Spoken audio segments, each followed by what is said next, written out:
કાલોલ નજીક બેફામ મારુતિ વાનની અડફેટે બાઇક સવાર બે યુવક ઘાયલ, ચાલક વિરુદ્ધ ફરિયાદ દાખલ. કાલોલ નજીક ગત તારીખ 18 ઓગસ્ટ 2026ના રોજ સવારે એક બેફામ મારુતિ વાન ચાલકે બાઇક સવાર બે યુવાનોને અડફેટે લેતા બંને ગંભીર રીતે ઘાયલ થયા હતા. આ બનાવ અંગે કાલોલ પોલીસ સ્ટેશનમાં ફરિયાદ નોંધાવવામાં આવી છે. આ ફરિયાદી પ્રવીણભાઈ ડાહ્યાભાઈ પરમારે નોંધાવી છે. તારીખ 18 ઓગસ્ટ 2026ના રોજ સવારે લગભગ 6:30 વાગ્યાને ફરિયાદી પોતાની ઇનોક્સ કંપનીમાં નોકરી પર જવા નીકળ્યા હતા અને સવારે 7 વાગ્યે નોકરી પર હાજર થયા હતા.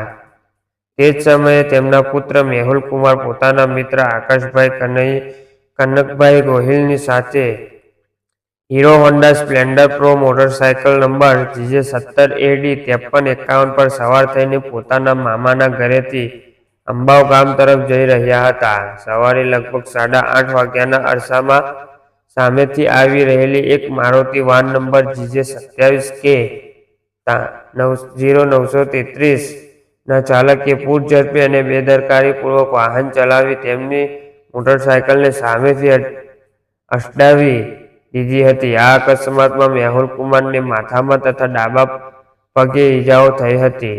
આકાશભાઈને માથામાં તથા મોઢા ઉપર ઈજાઓ થઈ હતી. મારુતિ વાનના ચાલકને પણ શરીરે નાની મોટી ઈજાઓ થઈ હતી. ઘટનાની જાણ થતાં જ પરિવારજનો ઘટના સ્થળે દોડી આવ્યા હતા અને અકસ્માતની જાણ ફરિયાદીની મોટી દીકરી તુલસીબેન મારફતે ફોન દ્વારા ફરિયાદીને મળી હતી.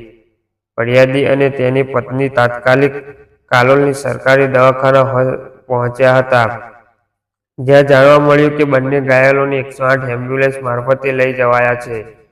કાલોલ સરકારી દવાખાના ડોક્ટરે પ્રાથમિક સારવાર બાદ બંને ઘાયલોને વધુ સારવાર માટે ગોધરા સરકારી દવાખાને રિફર કર્યા હતા. ત્યારબાદ ફરજ પરના ડોક્ટરે મેહુલ કુમારને વધુ સારવાર માટે વડોદરા સરકારી દવાખાને રિફર કર્યા, જ્યાં હાલમાં તેની સારવાર ચાલુ છે. આકાશભાઈની સારવાર ગોધરા સરકારી દવાખાનામાં ચાલુ છે.